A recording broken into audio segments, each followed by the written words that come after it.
اور چوری کرنے والا مرد اور چوری کرنے والی عورت ان کا ایک ایک ہاتھ کاٹ دو، یہ ان کے کرتوتوں کی سزا اور اللہ کی طرف سے عبرت کے طور پر ہے، اور اللہ زبردست ہے، صاحب حکمت ہے۔ پھر جب وہ کوئی کام کرتا ہے تو دو لکھنے والے جو دائیں بائیں بیٹھے ہیں لکھ لیتے ہیں، کوئی بات اس کی زبان پر نہیں آتی مگر ایک نگہبان اس کے پاس لکھ لینے کو تیار رہتا ہے، اور موت کی بے ہوشی حقیقت کھولنے کو طاری ہو گئی۔ اے انسان، یہی وہ حالت ہے جس سے تو بھاگتا تھا، اور سور پھونکا جائے گا، یہی عذاب کی دھمکی کا دن ہے۔ اور ہر شخص ہمارے سامنے اس حال میں آئے گا کہ ایک فرشتہ اس کے ساتھ ہانکنے والا ہوگا اور ایک اس کے اعمال کی گواہی دینے والا۔ یہ وہ دن ہے کہ اس سے تو غافل ہو رہا تھا، اب ہم نے تجھ پر سے پردہ اٹھا دیا تو آج تیری نگاہ تیز ہے۔ اور اس کا ہم نشیں فرشتہ کہے گا کہ یہ اعمال نامہ میرے پاس تیار ہے۔ حکم ہوگا کہ ہر سرکش ناشکرے کو دوزخ میں ڈال دو، جو مال میں بخل کرنے والا، حد سے بڑھنے والا، شبہ نکالنے والا تھا۔ سب کو ہدایت دی، اور پہلے نوح کو بھی ہدایت دی تھی، اور ان کی اولاد میں سے داؤد اور سلیمان اور ایوب اور یوسف اور موسیٰ اور ہارون کو بھی، اور ہم نیک لوگوں کو ایسا ہی بدلہ دیا کرتے ہیں۔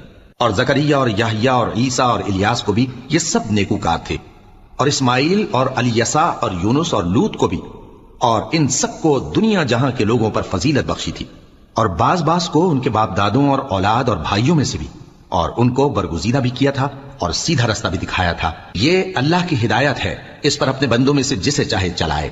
اور اگر وہ لوگ شرک کرتے تو جو اعمال وہ کرتے تھے سب ضائع ہو جاتے تھے۔ یہ وہ لوگ تھے جن کو ہم نے کتاب اور حکم شریعت اور نبوت عطا فرمائی تھی۔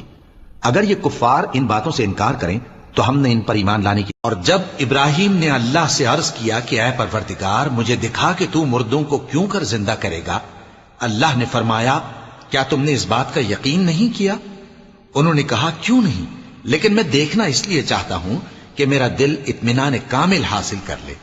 فرمایا کہ 4 پرندے لے لو، پھر ان کو اپنے سے ہلا لو اور ان کے ٹکڑے ٹکڑے کر دو، پھر ان کا ایک ایک ٹکڑا ہر ایک پہاڑ پر رکھ دو، پھر ان کو بلاؤ تو وہ تمہارے پاس دوڑتے چلے آئیں گے، اور جان رکھو کہ اللہ غالب ہے، صاحب حکمت۔ اللہ لوگوں کے مرنے کے وقت ان کی روحیں قبض کر لیتا ہے، اور جو مرے نہیں ان کی روحیں سوتے میں قبض کر لیتا ہے، پھر جن پر موت کا حکم کر چکتا ہے ان کو روک رکھتا ہے، اور باقی روحوں کو ایک وقت مقرر تک کے لیے چھوڑ دیتا ہے۔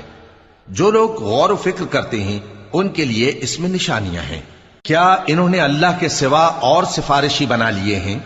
کہو کہ خواہ وہ کسی چیز کا بھی اختیار نہ رکھتے ہوں اور نہ کچھ سمجھتے ہی ہوں تب بھی کہہ دو کہ سفارش تو سب اللہ ہی کے اختیار میں ہے، اسی کے لیے آسمانوں اور زمین کی بادشاہت ہے، پھر تم اسی کی طرف لوٹ کر جاؤ گے۔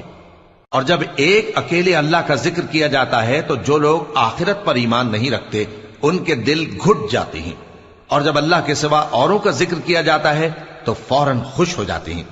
کہو کہ اے اللہ، اے آسمانوں اور زمین کے پیدا کرنے والے، پوشیدہ اور ظاہر کے جاننے والے، تو ہی اپنے بندوں میں ان